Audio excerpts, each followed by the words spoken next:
Amen. Praise the Lord. This should be one of the most joyous and blissful afternoon, at least to a couple in the midst of us today. I welcome on behalf of them, I welcome everyone, brothers and sisters and friends, to this wedding meeting of Brother Ivor and Sister Rosette. But before we continue, I'd like to pass the microphone to Brother Manny to say a few words.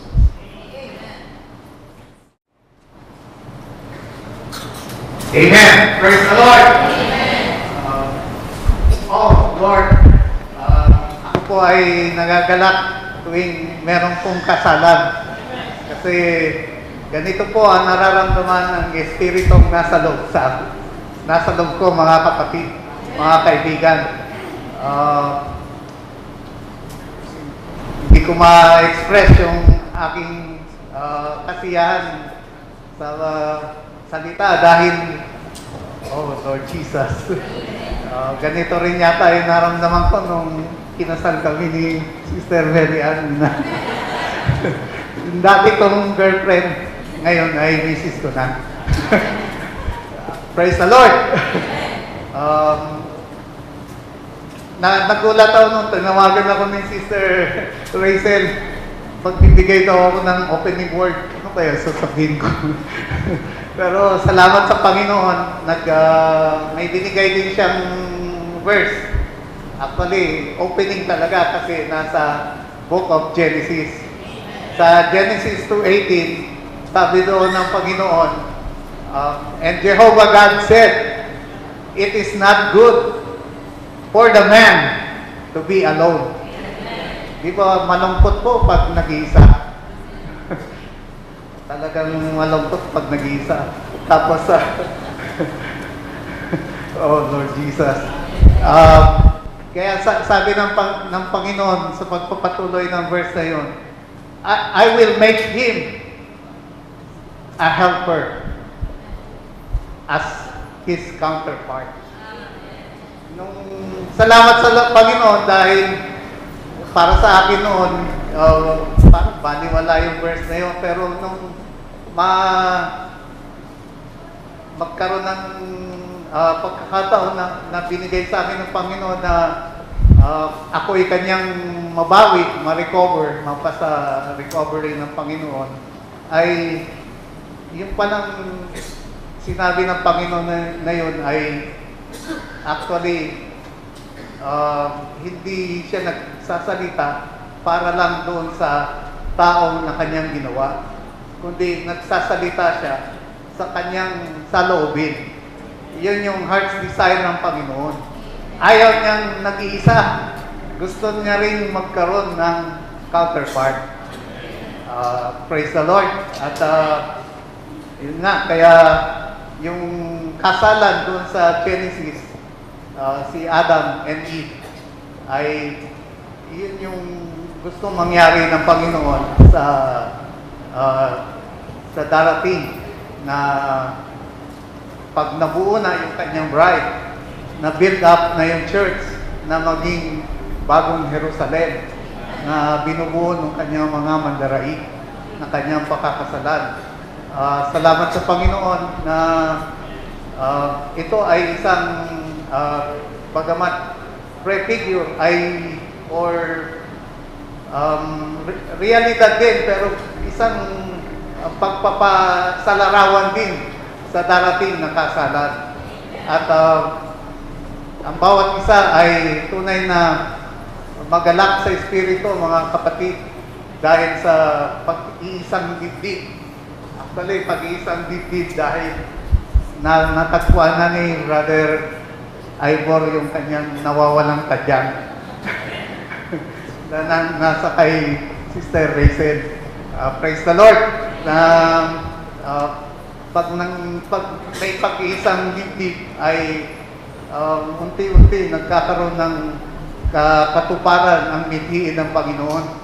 Ang aking dalangin para sa couple kasama ng kanilang mga magulang at mga kapatid ay maging mayabong, maging mapagpala yung kanilang pagsasama, maging patotoo ni Jesus sa madilim na sanlibutan na ito. Purihin ang Panginoon. Amen. Praise the Lord.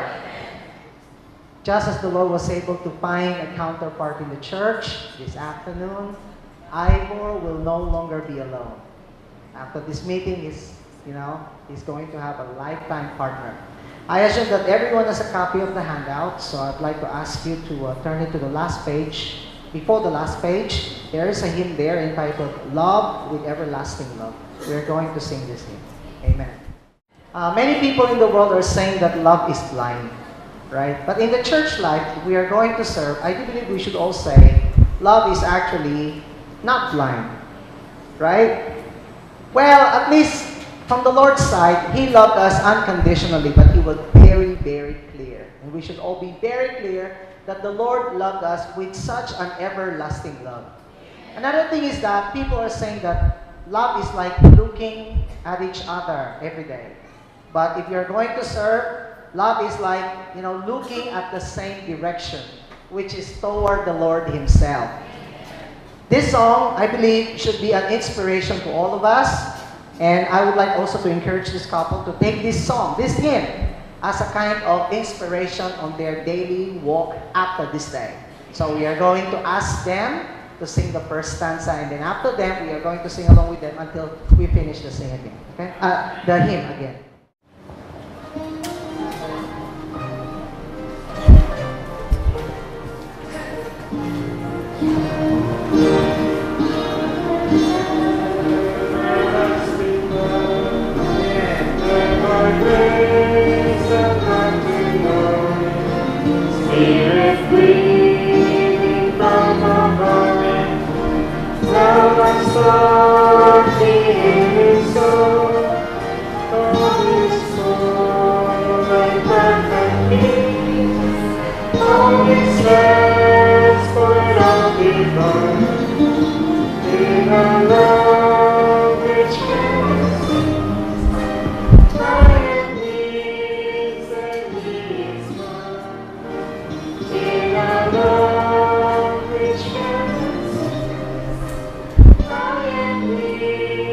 Let's sing all together the last stanza, the last stanza.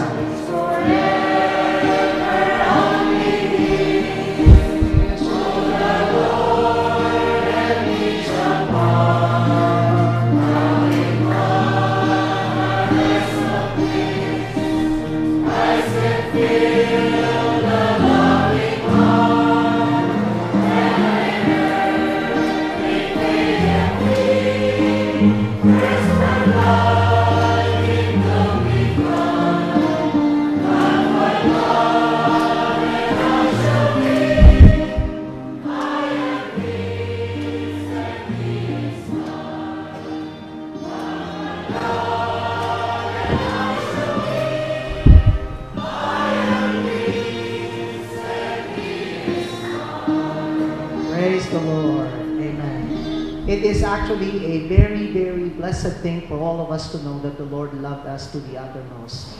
And He loved us not with a conditional or part-time love, partial love, but rather He loved us with a full love, complete love, with an everlasting love.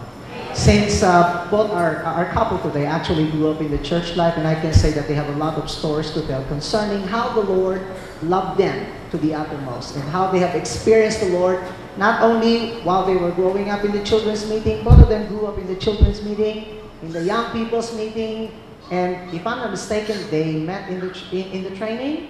Yeah, they enjoyed the Lord in the full-time training as well, and maybe they saw each other and fell in love with each other, we should say, in the Lord's love in the full-time training. And now, they are trying to consummate it today.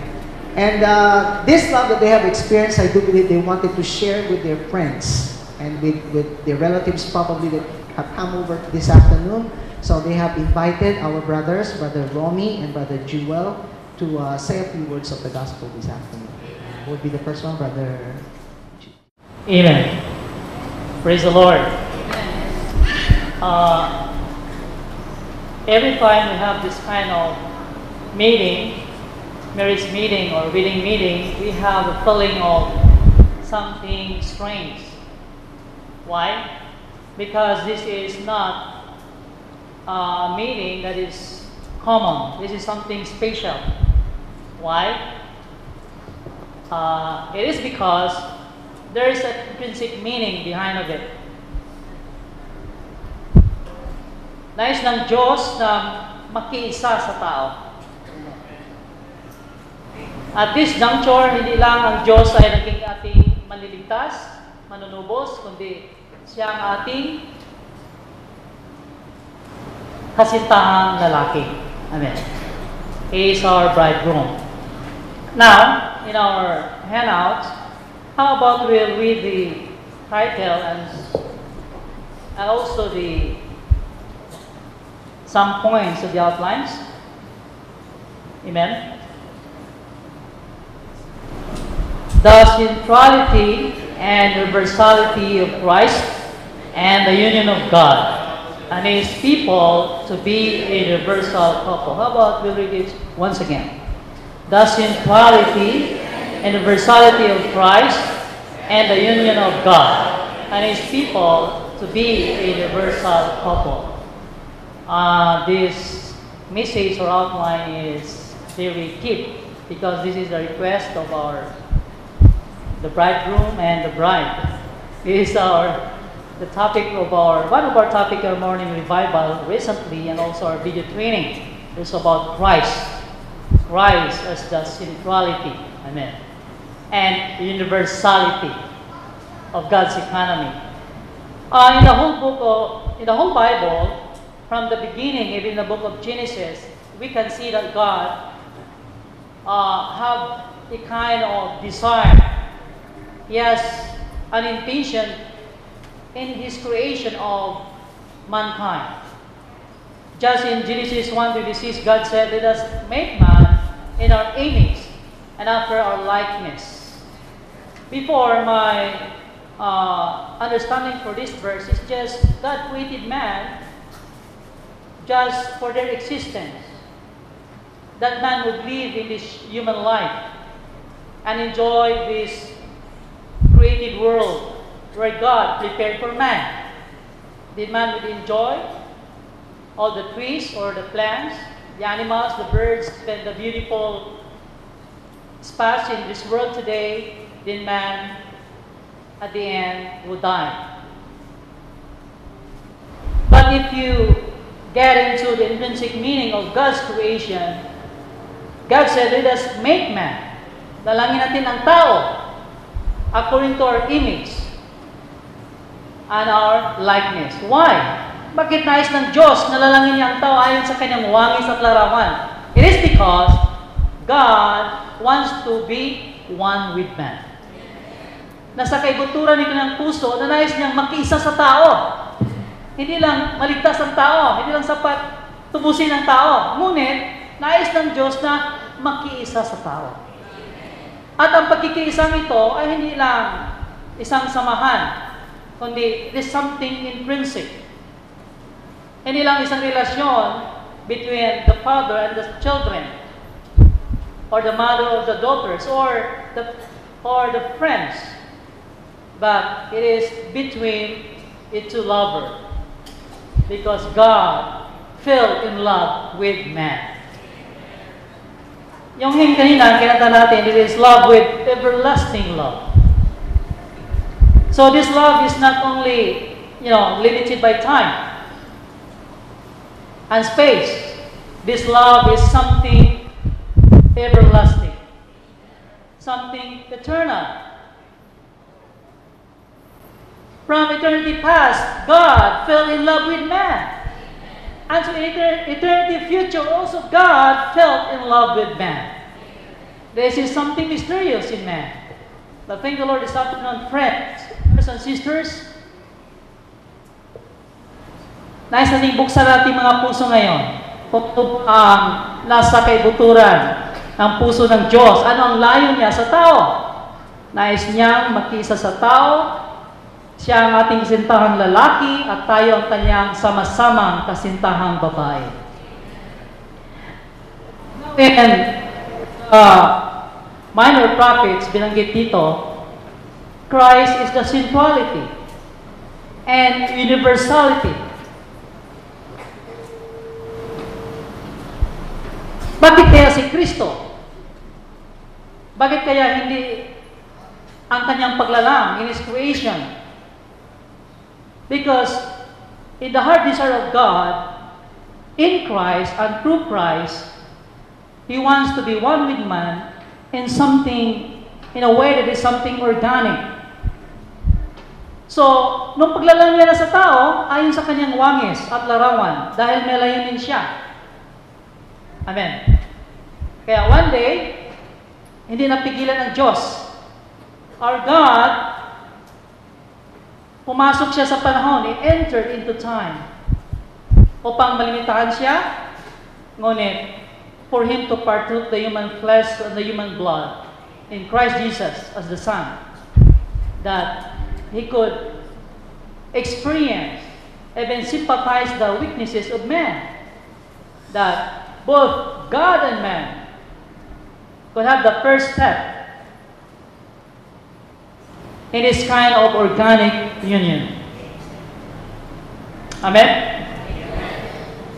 In Roman numeral 1, God's intention in His eternal economy is that He and His chosen people would be a universal couple. Pag tingnan natin history from history, the children of Israel, the nation chosen by God, whom God fell in love with, dumaan sila sa mga disiplina, chastisement, for one reason. Dahil yung puso nila, tumalikod na sa Diyos. God wants that their heart will turn back to Him. Amen. Minsan ang ating puso, parang maraming nakakasalamuha, nakakahadlang. That's why God, in Hebrews, those whom He loved, He disciplines. This is to recover us, to restore us back to Him, that we will live again in this kind of organic union with our God as our bridegroom. Let's read letter A. The crucial emphasis of the revelation released by all the prophets from Isaiah to Malachi is that God wants to have an organic union with His chosen people. Thank the Lord that the whole Bible is a love letter of God to man. That's why we need to read our Bible. It is a sign that you love God. If you love God, you should come to His love letter. And in His love letter, you can find out how God felt in love with man. Even to the point that He's willing, amen, to be crucified on the cross. Is willing to give Himself up for the church because He fell in love with man. Ganyan tayo kamahal ng Diyos. Dahil ang Diyos ay, nais na makiisa sa atin. B. The entire Bible is a divine romance, showing that throughout the centuries, God has had a romance with man.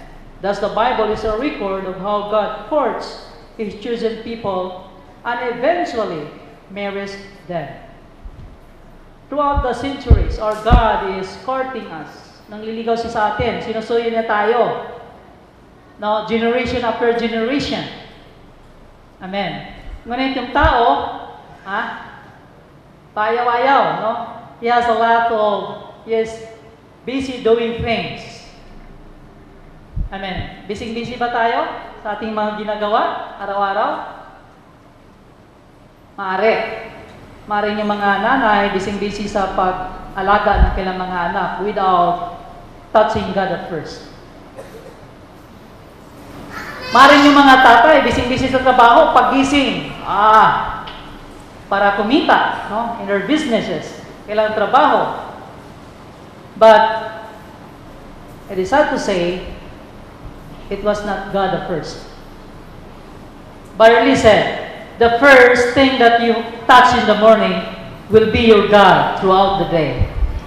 Awan ang bagay na hinipo mo sa umaga ay maging Diyos mo sa buong araw.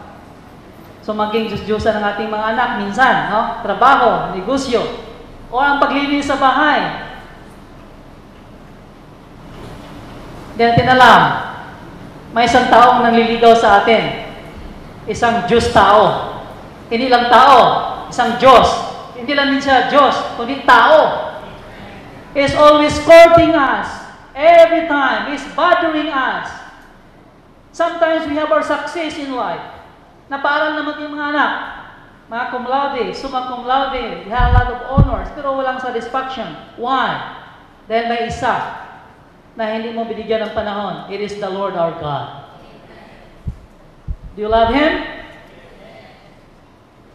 You need to come to the Word. This is His love letter.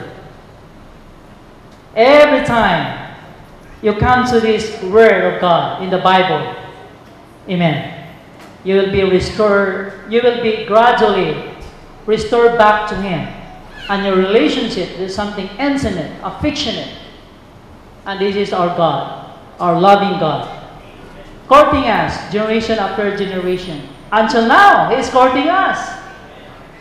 He is wooing us. He is luring us. Sinusuyo niya tayo.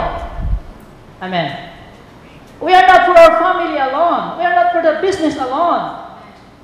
We are not to become a successful businessman alone. But God wants His people to be His lover. Amen. Every time we should, Lord Jesus, I love you. We are not for this world. We are not for my family alone. We are not for my business, for my success, but I am for you, Lord.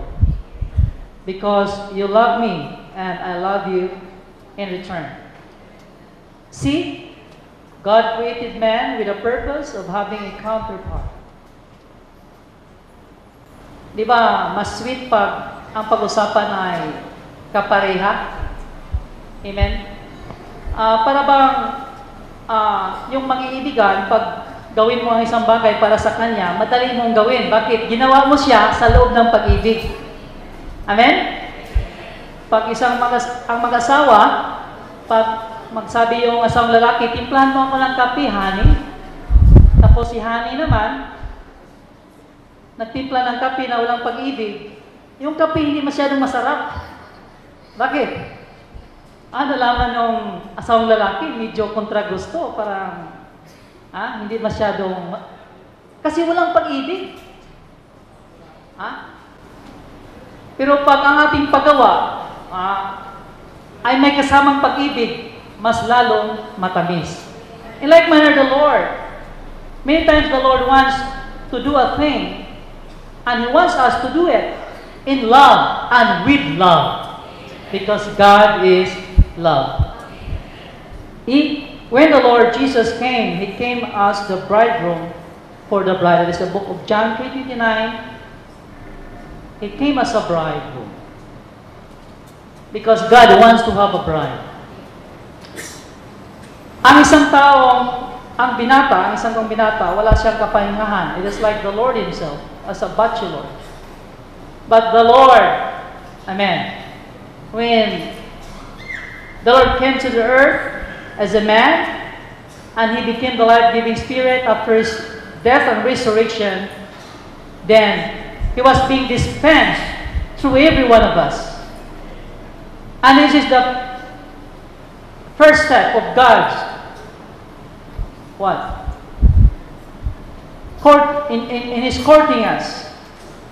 Ang Diyos naging Espiritu at pumasok na sa ating Espiritu at sanayin niya ang tao. At ang Espiritong ito ay walang iba kundi ang Panginoon. At ang kinin niya, He wants to gain our whole being, even our mind, even our emotion, our will, our heart, that will cause us to love Him in return.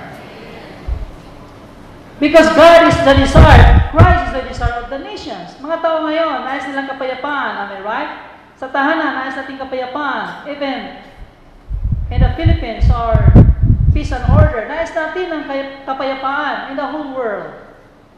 But, unknowingly, ang gusto pala ng mga tao, their desire, yung minimithi nila, yung naisin nila, ay walang iba kundi si Kristo. Nowadays, we are longing for this coming, for the coming of our bridegroom. Naghihintay ba kayo sa kanyang pagbalik? Amen? Letter F, at the end of this age, Christ will come to marry his redeemed and take her as his wife. And the last one, at the very end of the Bible, we see that God will enjoy a married life with his people in eternity and for eternity. Once more, then Brother Romy will continue and give the burden. God wants to have his bride, not only in this age, but in eternity and to eternity. Yung pag-isang dibdib ni Brother Ivor at Rizal ay ano lang dito lamang sa lupa. The true relationship in life is God and with man. And this relationship will last unto eternity. Dito lang to sa buhay, sa lupa habang buhay lang. But this is a picture how God fell in love with man. Though man is sinful, though man had a lot of lovers, marami siyang inibig, marami siyang sinisinta, but God did not give up man. He's not giving up.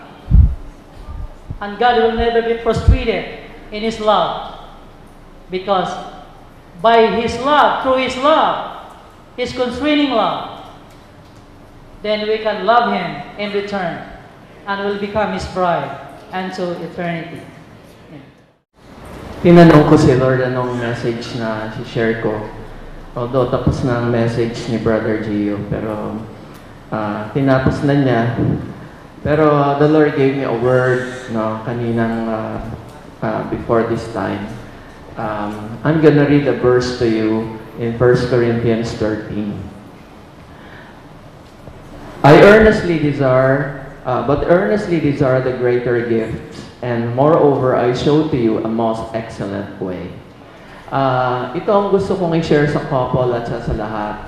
Dito sa lupa, may isang excellent way na pwede tayong mabuhay. No? Although Paul is talking about the exercise of the gifts, while I was considering this before the Lord, meron palang isang option na pwede nating kunin para maging meaningful ang buhay natin dito sa earth. No? Sabi dito ni Paul, if I speak in the tongues of men and of angels but do not have love, I have become sounding brass or a clanging cymbal. Sabi niya, kahit marami akong alam na lingwahe, pag wala akong pag-ibig, ingay lang ako. If I have the gift of prophecy and know all the mysteries and all knowledge, if I have all faith so as to remove mountains, but do not have love, I am nothing. Kahit na powerful ka, kahit napakalakas ng faith mo, pero kung wala kang love, wala ka pa rin kwenta. And if I dole out all my possessions to feed others, and if I deliver up my body, that I may boast, but do not have love, I profit nothing. Kahit natumbasan mo pa si Mel Chanco o si Corina Sanchez sa pagbibigay, gawin mo lahat ng kawang gawa. Pag hindi galing sa pagmamahal, anong sabi? Wala pa rin pakinabang. Dito natuklasan ko, bakit gusto ni Lord lahat tayo makaisa niya. Gusto niya tayong dalhin sa ganitong buhay. Ano ito? Buhay ng pag-ibig. At dito natuklasan ko ang secret ng Panginoong Jesus. Bakit nangibabaw siya sa lahat? Ito yung pag-ibig. Si Alexander the Great, si Charlie May, si Napoleon Bonaparte, lahat sila kumbinsido, tinalo sila ng isang tao. Sino yon? Ang Panginoong Jesus. Bakit? Kasi sila, kinamkam nilang mundo sa pamamagitan ng armas, ng paglusob, ng pagpatay. Pero si Kristo, anong ginawa niya? Pagmamahal. Kaya, ano ang secret ingredients ng Panginoon? Bakit hanggang ngayon, iba siya sa lahat? Alam niyo ano yung mga kapatid? Pagmamahal. Ito yung gusto kong i-share sa inyo mga kapatid. May isang option dito sa lupa na pwede tayong mabuhay na iba sa pangkaraniwan. No? Ito yung dumikit tayo sa Diyos na pinagmumulan ng pagmamahal. Gusto niyo bang maging masaya dito sa lupa? Okay, ito yung secret ng Panginoong Jesus nung nandito siya. Marami, inaalala lang natin yung pagdating niya dito, pinanganak sa sabsaban, namatay siya sa krus. Pero hindi niyo ba tinignan saan galing yung puwersa? Bakit hari siya ng mga hari, nagpakumbaba siya? Tinago niya ang kanyang sarili sa kahirapan, he condescended to the point that he became a slave. Naging pinaka-mababa siya. Ano yung puwersang nag-cause sa kanya para tamuhin tayo? Ito yung pagmamahal. Ito yung napakalakas. Malakas pa ito sa mga tsunami na dumarating. No? Sa mga torrential floods na nagpa-flooded ngayon sa Philippines. Ito, pag dumating ito sa iyo, hindi mo na ito matatanggihan. No? Parang yung mga young people, pag na-in love, iniiwan yung magulang nila. Nakakabaliw ang pag-ibig minsan. No? Actually, ang pinagmulan nito, ang pagmamahal, ang Panginoon, nauna siya. Ito ang dahilan kaya nung dumating siya, pinatawad niya yung mga hindi karapat-dapat. Yung babae na hulihan ng pangangalo niya, dapat pinabato niya. Pero sabi niya, I will not condemn you. That is love. Nung dumating siya, yung mga tax collector, anong sabi ng mga Pharisees? Bakit ka sumasama sa kanila? They are not worthy of your presence. Pero anong sabi ni Lord? Dumating ako para sa mga may sakit. Para sa mga nangangailangan ng tulong. Hindi siya nagkamanggagawa o naging philanthropist.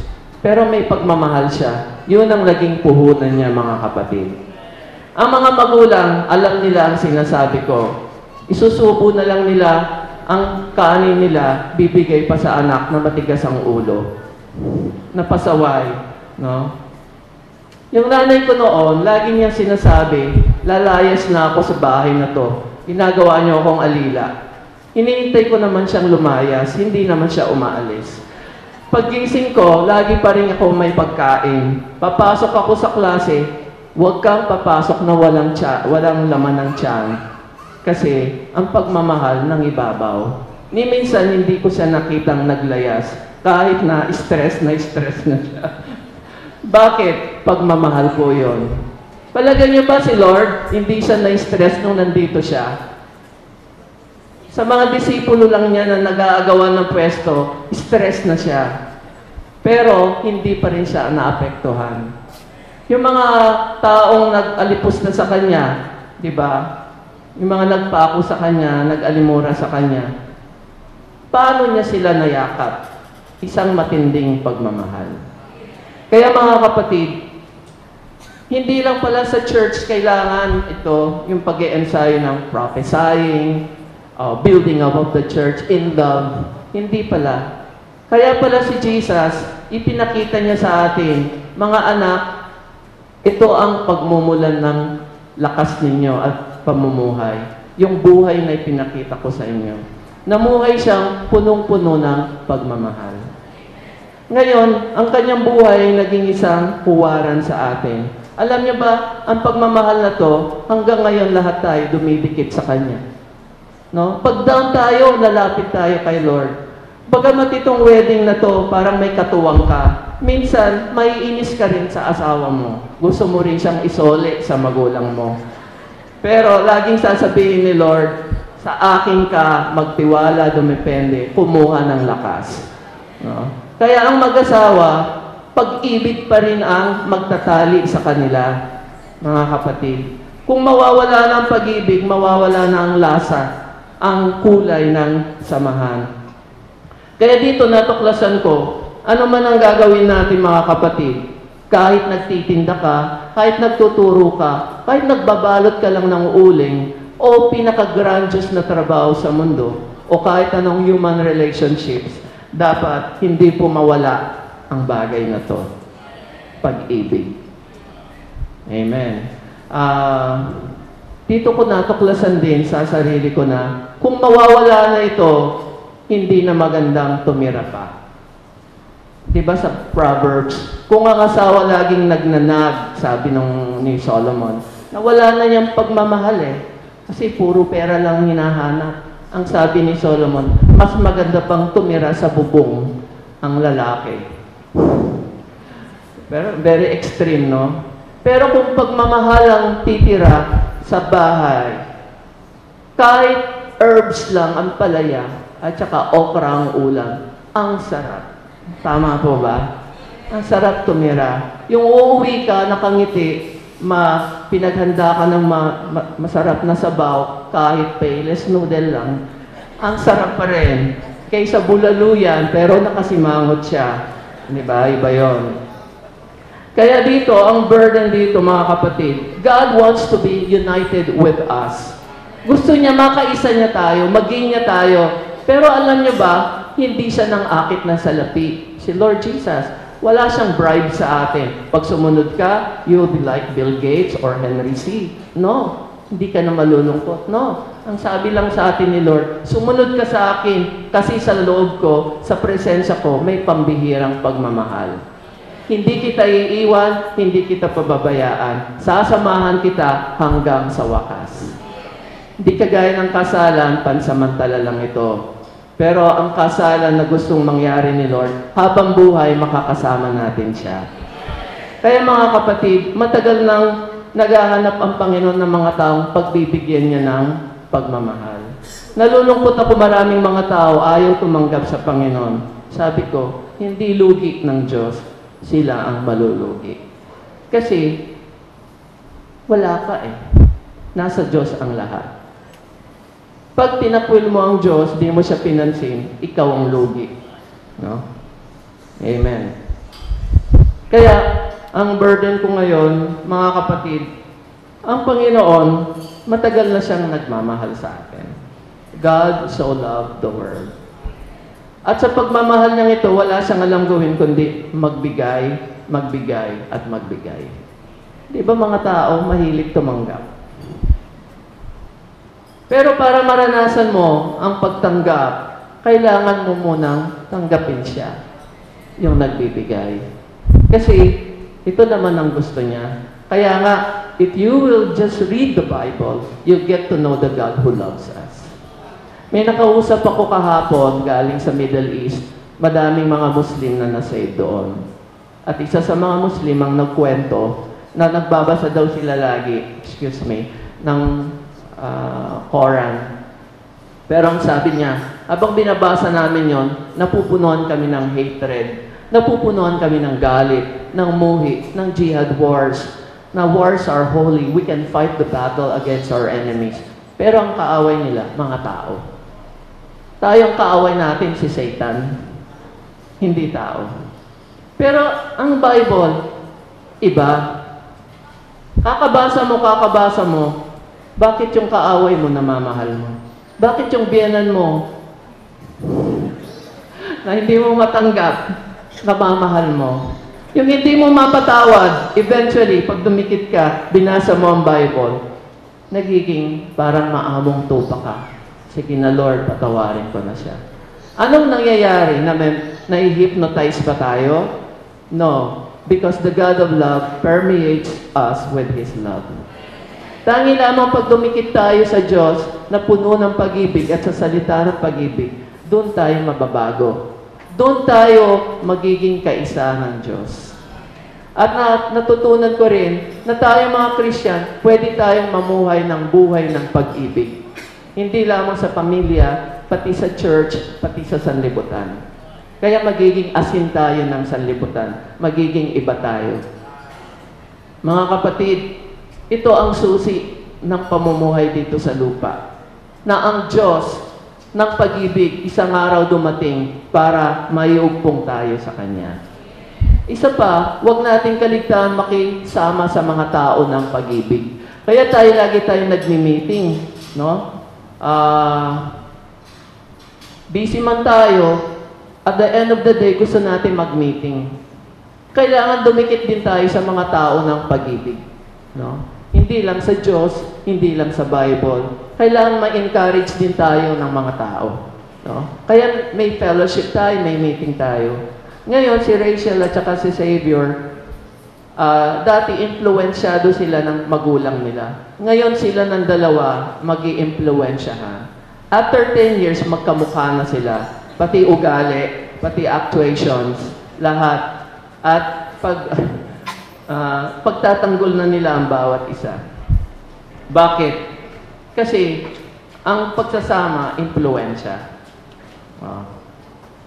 Ganito rin, pagkasama natin lagi ang mga kapatid, we influence one another. At dahil ang church, kailangan ang atmosphere ay pag-ibig. Dito tayo natatransform.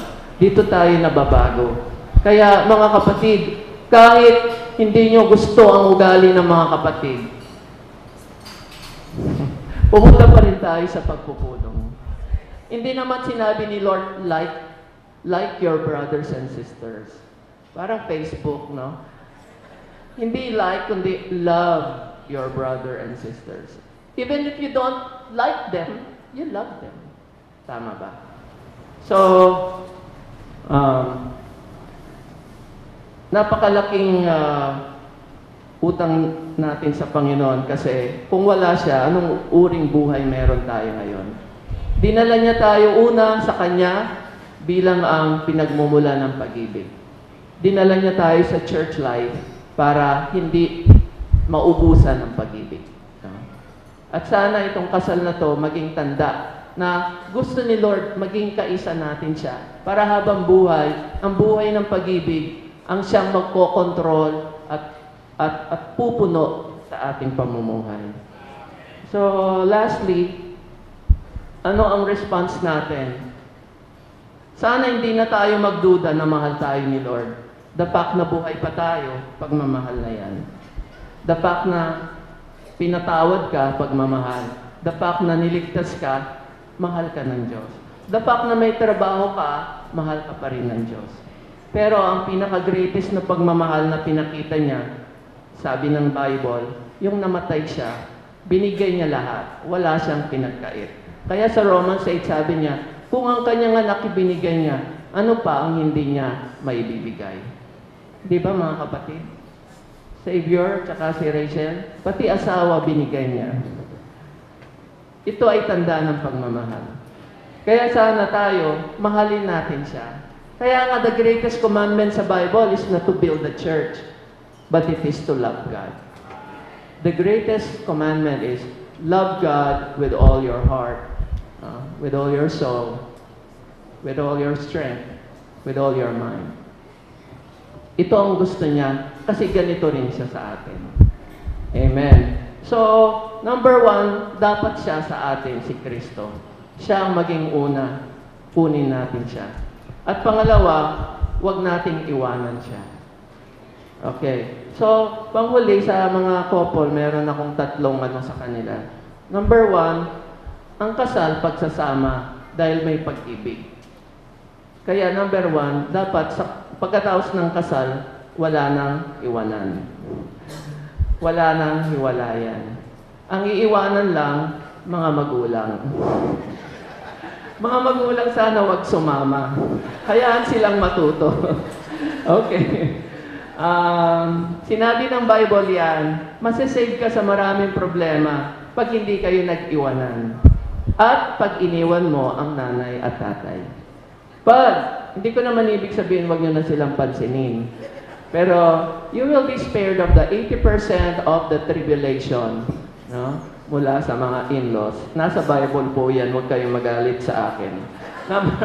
Number 2, laging, kasi pagmamahalan, very intangible. Paano natin papakita yung pagmamahal? Magpatawad. Madalas, mas maraming kamalian, later on, makikita natin sa ating mga married life, ang mahirap kalimutan. Kaya sa church life, nung agad sinabi ni Lord, I will build my church, sa dulo sinabi, forgive your brothers. Hindi niya agad sinabi, love your brothers. Kasi madalas, nasasakayo ng mga kapatid. Sa may asawa, dahil lagi kayo magkasama, kayo lang naman ang magsasaktan sa bawat isa. So, laging magpatawad. Ang dali pong sabihin nito, pero minsan, 3 araw hindi kayo magkikibuan. 3 araw hindi magluluto ang sister, bahala ka na sa buhay mo. Pero kasama rin yan sa buhay may asawa. Kaya ang ingredient ng pagmamahal, meron pa siyang kasamang pagpapatawad. Parang may cinnamon, di ba? Meron ding bitter herbs. And number 3, panghuli, walang iwanan, laging nagpapatawad. Yung positive, laging nagbibigay. Di ba? God loved the world, He gave. Christ loved the church, He gave. Kasunod ng pagmamahal, pagbibigay palagi. Kaya ang may asawa dapat marunong magbigay. Marunong magsakripisyo. Di ba si Jesus sobrang sakripisyo? Sobrang sakripisyo ng Panginoon. Hindi natin matutumbasan. So, Rachel and Savior, this is for everybody, no? Pero sa kanila, dahil mag-start sila, pagbibigay, napakahalaga. No? Minsan, kahit umalis ka lang, kahapon, gusto kong lumabas, o 2 days ago, sabi ko, iwanan ko yung misis ko. Tapos siya pala, ayaw niyang maiwan, nag-pray siya, Lord, wag mo siyang paalisin. Nung umalis naman ako, nagkaroon akong feeling, ba't ba ako alis, baka masaktan siya. Hindi ako umalis, nilinis ko na lang yung sasakyan, inatupag ko. Sabi niya sa akin, ba't hindi ka umalis? Sabi ko, baka ka magalit. So, pagbibigay, minsan nagsasakripisyo. Yung gustong-gusto mo nang gawin, hindi mo pa magagawa. Dahil iniisip mo lagi yung kapwa mo, lalo na yung asawa mo. Kaya ngayon, Savior and Rachel, I hope you will not be separated from now on. Kasi ang magtatali sa inyo, ang Diyos ng pag-ibig. Amen. Marami pong salamat. Nawa punuan tayo ng pag-ibig ng Diyos sa puso natin.